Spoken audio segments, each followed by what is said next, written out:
Hello बच्चों, welcome to my channel again. अब जो है हम एक और आगे फर्दर कंसेप्ट कर रहे हैं। ये profit and loss appropriation account की सीरीज़ का तीसरा वीडियो होगा। अब मैंने हेडिंग इसकी यही बना दी है कि अंडरस्टैंडिंग एप्रोप्रिएशन। मतलब हमने यहाँ पे एप्रोप्रिएशन की एक अंडरस्टैंडिंग लेनी है कि एप्रोप्रिएशन क्या है। तो उसको करने के लिए मैं एक और क्वेश्चन ऑफ फ्रेम मैंने किया है और उसको लेकर चलेंगे एक क्विक शॉर्ट में जल्दी से। देखो क्या हुआ, ए और बी दो पार्टनर हैं, उनका प्रॉफिट शेयरिंग रेशो 3:2 है और ए ने कैपिटल इन्वेस्ट की है 1,20,000 की, जिस पर उसे 6% इंटरेस्ट मिलता है। बी एक वर्किंग पार्टनर रहेगा और उसको सैलरी मिलेगी 4,500। अब आप इस क्वेश्चन को ज़रा ध्यान से देखें तो बी ने कैपिटल इन्वेस्ट नहीं की है। जस्ट एज्यूम कि जैसे बी जो है उसके पास पैसा नहीं होगा, पर वो मेहनती होगा, अच्छा होगा, और ए के पास पैसा होगा बट वो अपने दूसरे कामों में उलझा हुआ होगा, इसलिए वो फर्म के काम नहीं कर पाएगा। तो दोनों में एक अंडरस्टैंडिंग ये बनी कि ए ने कहा कि मैं पैसा लगा देता हूँ बट मैं काम नहीं कर पाऊँगा, और बी कहता है मैं पैसा नहीं लगा पाऊँगा पर फर्म के लिए पूरा अपना डेडिकेशन से काम करूँगा। इस बात पर एग्री कर गए। तो उसने कहा कि मेरी कैपिटल पे मुझे 6% इंटरेस्ट मिल जाए और उसने ये कहा कि मुझे मेरे काम के बदले में सैलरी मिल जाए। ठीक है, और फर्म को प्रॉफिट हुआ 5,200 का एंड में। तो वो कहते हैं कि प्रॉफिट डिस्ट्रीब्यूशन दिखाओ, और प्रॉफिट डिस्ट्रीब्यूशन के लिए हम प्रॉफिट एंड लॉस एप्रोप्रिएशन बनाते हैं।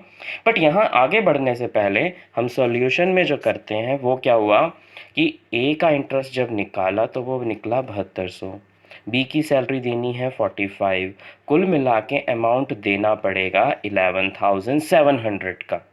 बट अवेलेबल प्रॉफिट कितना है? 5,200 का।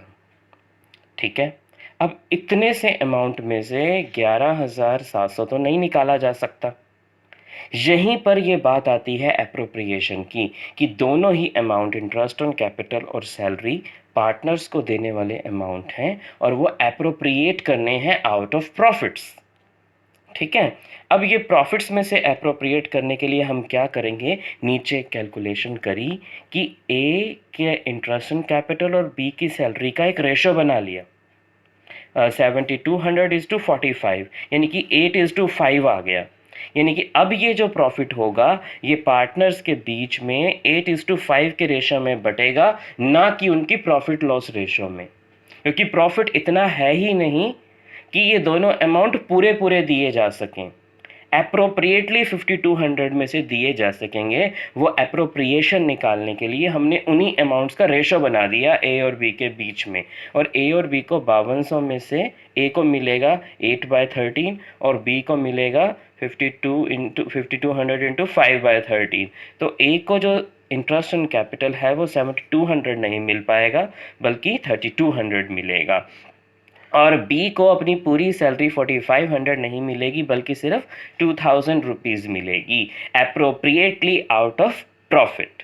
यही एप्रोप्रिएशन का मीनिंग है। आई होप कि आपको ये एप्रोप्रिएशन का कंसेप्ट इस छोटे से क्वेश्चन से समझ आ गया होगा, और इससे रिलेटेड फिर वही मैं कहूँगा कि आपको बहुत से क्वेश्चन आपको बुक में, कई सारी बुक्स में कई सारे ऑथर्स हैं, एनसीईआरटी भी है, उसमें मिल जाएंगे, एग्जाम्पल्स में भी और पीछे एक्सरसाइज क्वेश्चंस में भी।